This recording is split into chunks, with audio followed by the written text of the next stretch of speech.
What's up, everybody? Welcome to the Shay McCray Show, and I would like to welcome as my special guest my sis, author, TV personality, politician, leader in the community. Oh my goodness, so many things. Founder of Angie's House. What is it? Angie's? Auntie Angie's House. Auntie Angie's House. Yes. Why they gotta call you Auntie Angie? They could have been Mama Angie, I'm you know. auntie, right. You auntie, okay.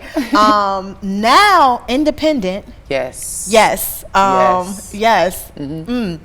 We're gonna talk about that. Yes. Miss Angela Stanton King, how are you? I'm wonderful. Thank you for inviting me to your sofa. Listen, Shay McCray. I had to. You know, I remember the first day we met, right?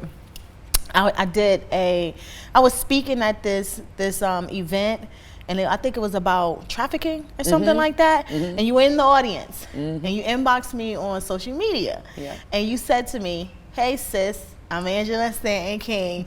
I'm in the audience. I see you. Yes. Let me write your book." You remember Yes, that? I remember that. I remember and that. I was like, oh, and I was the tears, and I saw the Yes. thing, and I was like, oh my goodness, this woman admires me. And then following your journey thereafter, I was like so inspired. I was even more inspired that you was inspired by my story, and I'm like, okay, she got her own story, Right? Because. Whew, you've been through a lot. Yeah. And thank God you don't look like what you've been through. I know that's right. I know that's right. So let's back up, because we're gonna get into Okay. the independent part, because Right. I was a part of that too, that journey recently. Now, in the past, you served 2 years in prison for conspiracy, right? Yep. Okay. First of all, let's tell the people who do not know what that was like, because you not only just served time, you gave birth. Chained to the bed. Okay. Not only did I give birth, this is a non-violent crime. So you know, we in the day and age, everybody fighting for family separation at the border. They done forgot all about the family separation in the border. Yes. So this is a non-violent crime. So I am pregnant with my daughter. I give birth to my daughter chained to a bed with a sheriff watching that refused to step out of the room. And 24 hours later, she was taken to me and she was given to my mother. So that's absolutely correct. Wow. And then when 6 months later, my mother passed away of a massive heart attack. And 6 months after my mother, my grandmother passed away. And then 6 months after that, I ended up being released and walking home. Yes. Now, you were sentenced 2 years anyway. So you I served. was sentenced to 5. 5. Yeah, Okay, and so I you served only 2. Okay. Yeah, but I was served most of that time pregnant also. Okay. Yeah. So did they let you out on good time, or did they let you out because of the family? What? Okay. I never got to go home and see the funeral. I never got to go to the funeral or anything like that, because this was at a time when Brian Nichols had shot up the courthouse. We had that big situation here in Georgia. Goodness. So they had stopped the transport of all prisoners. So I wasn't able to attend. It was a lot. It was a mess. It was a mess. Let me but ask most you this. definitely a journey. Now, you went in as a Democrat, I'm assuming. I guess, because everybody was a Democrat. Everybody's a Democrat. Well, I was just Democrat because that's what Mama and Grandma did. Exactly. So yeah, Exactly. and fully unaware of policy. Policy, okay. Now, did your journey in prison get you involved more with the policy? It was more so after the journey after prison. After prison. Being released from prison, you know, after losing my mother and my grandmother, and being given a $25 check and a bus ticket, and being told to go start my life over, and I literally had nowhere to go, but I had 4 children. Now, where was your kids at the time? With family. Okay. So I got out and was able to go get my children, and then from there we had to start our lives. And it was a very hard process because at the time they hadn't banned the box. So I'm a convicted felon and I couldn't get any Section 8, I couldn't get government benefits. Jobs are looking at me like a liability. I couldn't get a job. The max out date at the shelter is 45 days. So I've maxed out at all 3 shelters in Georgia. Oh, wow. And then finally they're like, hey, I know a place where you go where you might find help. So I remember catching a bus with my kids to this Women and Children Crisis Center that was in Forest Park. And I remember walking in there that day and I was like, man, this is it. If they don't help me, I was really thinking about ending my life because I just couldn't see any light at the end of the tunnel. I couldn't figure a way out. And so it just so happened that the lady sitting behind the desk that day was the niece of Dr. Martin Luther King, Alveda King Jr. And she gave me a job that day and helped me and my children find an apartment, and it's been up ever since. Amen to that. Wow. Now, how did you find your way to becoming a Republican and your way to Trump? Wow. It all ties back to Alveda, actually, that day that I walked into her office, because after that, my life had a crazy journey. I ended up writing my life story, getting sued for like $30 million, eventually beating that case, then having my own reality show on BET from the bottom up. And then Trump was elected into office. And my godmother, Alveda, actually was good friends with the Trump family prior to, this is all had been working behind the scenes. Because he was once Democrat as well. Let's keep going. And everybody loved him at one point as well. And so he was working on a criminal justice reform initiative, and he was trying to pass the First Step Act. And my godmother knew that my story would be one that could influence that decision. And so she set it up for me to go in and speak to him.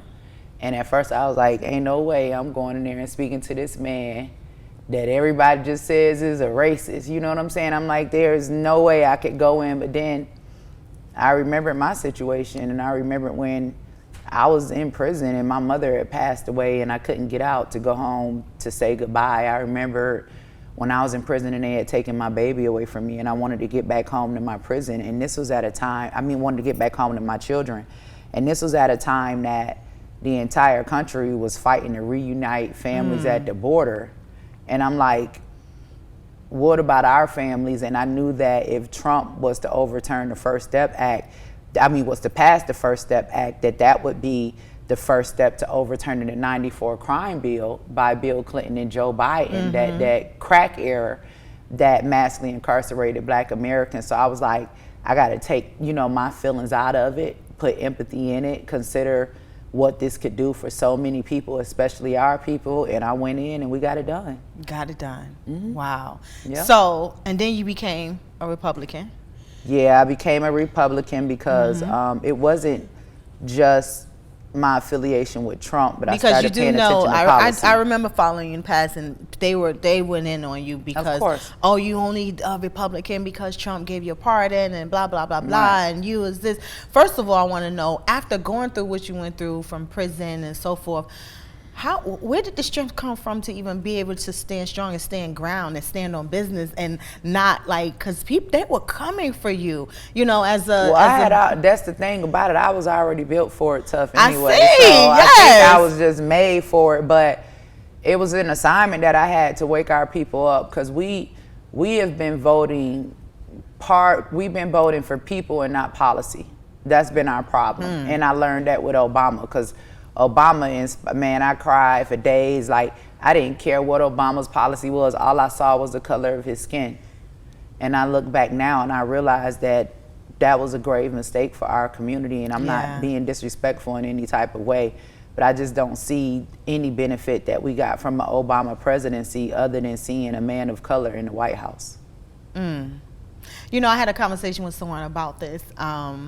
When they talk about the Obamacare, I was a working middle class person at the time, and it affected me. I went from paying $200 for my whole family for medical insurance to $500 a month, and everybody looked at it being so good. But it was like, hold up, did you guys, you don't know who it affected, And I had the same situation, because at that time I'm rehabilitating myself and I'm raising my children and I'm a single mother, and I think that I made more money. I made too much money to get Medicaid, but I didn't make enough to get the Obamacare. So I was like, I didn't make enough to get another type of insurance. So I had to get Obamacare, and the Obamacare was going to be like $700 a month.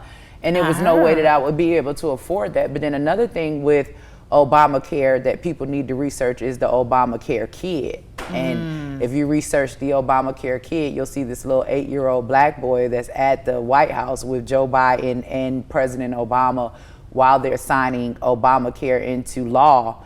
And 10 years later, this little Black boy is now a grown Black woman. And what we did not know is that Obamacare took tax dollars and put it to sexually transitioning minors.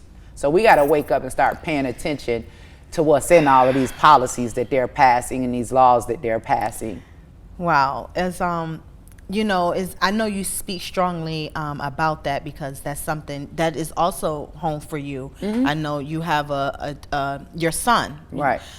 Is he completely trans? But I know there That's was a what situation. he say. Okay, so how's the relationship going now? And Well, you kind know, of give the people. Well, a little that's insight another on that. part of the reason too, because that I made the transition from Republican over to Independent, because Republicans, I think, are just sometimes can be a little bit too far right with their no tolerance. I stand with them and agree that we should not allow any type of sexual anything to happen with children. But I do believe that when a person is a grown adult, and if that's a decision that they want to make, then they should have the freedom to make that decision. And so when it comes to my child, there are things that my child does that I don't agree with, just like all the things that I did that my mother didn't agree with. Of course. But I still love Absolutely. my baby. That's still my child, you know, and I'm going to support my child as just being my child, regardless of what it is that they do in life, and just wish them the best. And I think that that's the best way to move forward in our relationship. And that's another thing why I wanted to move over into the independent space, because it can bring us all to the middle where we can work together, because I don't think any of us are all going to agree on the same thing. Of course not. No, not at all. How are you guys doing right now as far as your doing relationship? great. You're doing great. Okay. Yeah. Is he still asking that you refer to him as a she? Well, he can't ask me to do that. Okay. Right? Right. Like, I'm from, I guess you want to call it old school. Like, I laid on the table and I birthed you. You didn't birth me, so you can't ask me to do that. Because I know it was a hard time for him to accept that listen, I'm still mother here. Like, listen, it took him a minute. I birthed you and I gave you your name. So I'm going to refer to you how I have always referred to you. Now, however the world wants to refer to my child, I'm not going to beat anybody up and say, hey, you can't do that. Whatever they want to do, that's fine. But when you come here and when you come see me, we're going to live in my truth. In your truth. And I respect, especially all the and it's love. And it's love. And it's love. And it's not hate. It's just, you know, hey, you know? Yeah. Well, I do want to back up just a little bit. Being pardoned by Trump is a unique experience. We all know that. I mean, a lot of people didn't get that, you know. Right. How has that impacted your life and approach to politics? Well, I ran for office after receiving the pardon from Trump. I ran in Fulton County against John Lewis in the 2020. And John Lewis passed away. And they had a write-in candidate, Nikema Williams. I think she's from Alabama. And she never debated. She turned down 11 debates, never campaigned, but she ended up getting more votes than John Lewis ever got in the history of his career. So, do you believe because of being a Republican? Of course. Okay. If we talk about, you know, Atlanta has been Democrat for, I think, almost 100 plus years. So I think it's time. I like how you put that Atlanta, because it wasn't Georgia. Right. Atlanta. That's Atlanta, right. and that's where I ran, because that's where I'm from. This is my community. I grew up here. My grandmother had a home, and, you know, in Summer Hill, Atlanta, for over 55 years. So this is home for me. And if I ever run again, whether it's it'll probably only be as an independent, because I wouldn't run on a Republican or a Democrat ticket, because I want to be for all people. I want to be for common sense, solution-based people. It would be in Fulton County, so it would definitely be for that seat. So let's talk about the independent party, okay? Just recently you hosted a conversation with women panel that included Angie McCartney, myself, Offset Mom. Takeoff's mom. Takeoff's mom, sorry. Right. Takeoff's mom. And Alexia Adams. And Crystal Jordan. Yes. And RFK. And of course, the independent candidate, presidential candidate, RFK, Robert F. Kennedy Jr.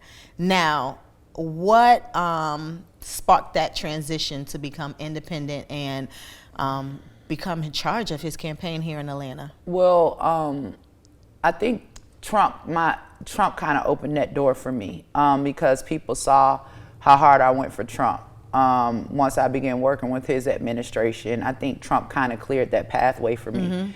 I had already known Robert F. Kennedy, though, prior to him running for office, because we had actually toured the country together during COVID to give out very important information to our community, specifically that we were seeing being censored. And but he was a Democrat at the time. He was a Democrat, and when I heard that I was just establishing how I knew him. Okay, all right. So what we were working on though was bipartisan, because everybody right now is about partisan politics. Yes. But this information that needed to get to my community, it didn't matter to me if you were, we weren't even, the party didn't matter. It was about medical health and medical freedom. And that's when we all came together and said, let's get this done. And you saw Jews, because a lot of them were Jews, and they funded, you know what I'm saying, us being able to go into these communities. You saw Black people coming together. I mean, people were like, hey, what is happening here? So it was a moment of unity.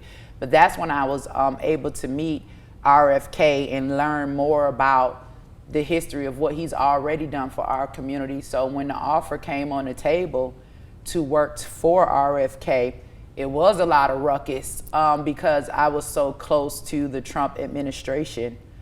But again, it was like the same thing in the beginning when I had to make that decision about whether or not I was gonna work with Trump. Yeah. I had to make this decision about whether or not I was gonna work with RFK, and what God showed me is that my story wasn't just secluded to the King family. It wasn't just secluded to the Trump family. It wasn't just secluded to the Kennedy family. It's about my work in the Black community and how I've been able to work with all three of these historic families to advocate on our behalf. Okay. So this doesn't put you against the Republican Party. This is putting you I'll tell you, I'm gonna be honest. Okay, let's talk. And the Republicans need to hear this. Okay. You know, I've worked, you know, on the Herschel Walker campaign through a PAC. I've campaigned for Trump, and what I've seen is that the Republicans do not have a presence in the Black community.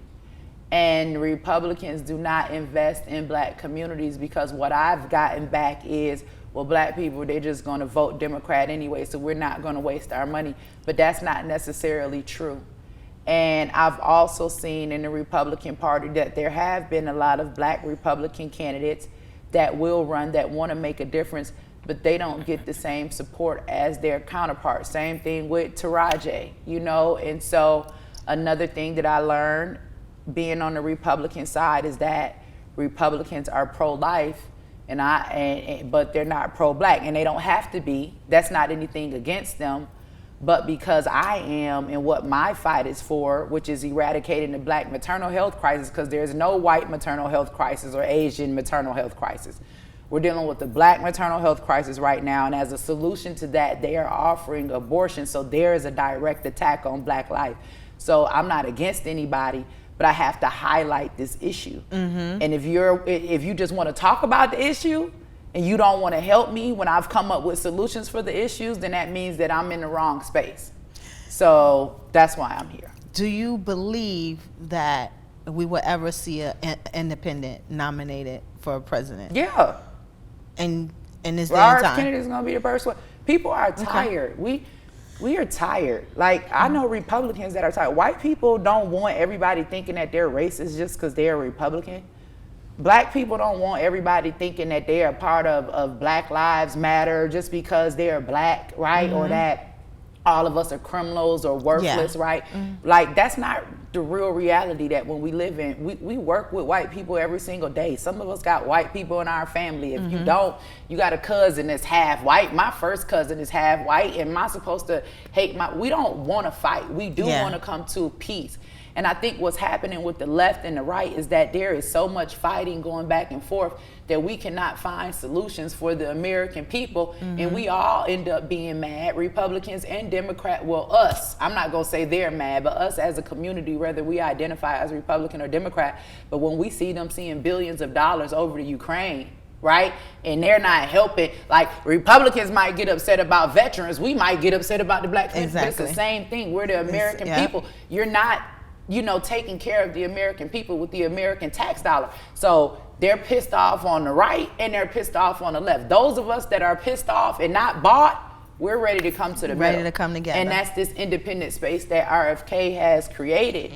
And we're solution-based, and we're coming together, and we're moving forward. He is pro-choice. I am pro-life. He is not going to change my mind. I hope to God one day maybe I'll change his mind.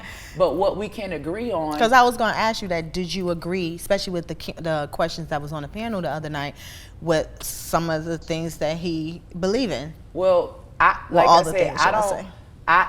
when we talk about the issue of pro-life and pro-choice, it's so divisive. I know y'all went back right? and forth with that. Yep. Well, no, but me and him are cool on it, because what we realize is that choosing to keep the baby is also a choice. It's definitely and a choice. my argument and my fight is this: why are you all giving all of this fight and all of these resources to women who are going to terminate the child anyway? They don't even want the baby. What I'm saying is there are women here that have said, I want to keep my baby, can you help me, right? We want to give all the funding and all of the tax dollars to the woman that wants to terminate, but if a man doesn't want the baby, we gonna make him take care of it for 18 years, and at the same time, you all are screaming equality. And I have an issue with the fact that there is this systemic racism in abortion. We want to say systemic racism is in everything except abortion. And the minute I start advocating for them to take some of the abortion clinics out of the black communities and put them at the border to help with the border control crisis, all of a sudden I'm a racist. All of a sudden I'm heartless. Well, why don't you feel that way about abortion clinics in the black community?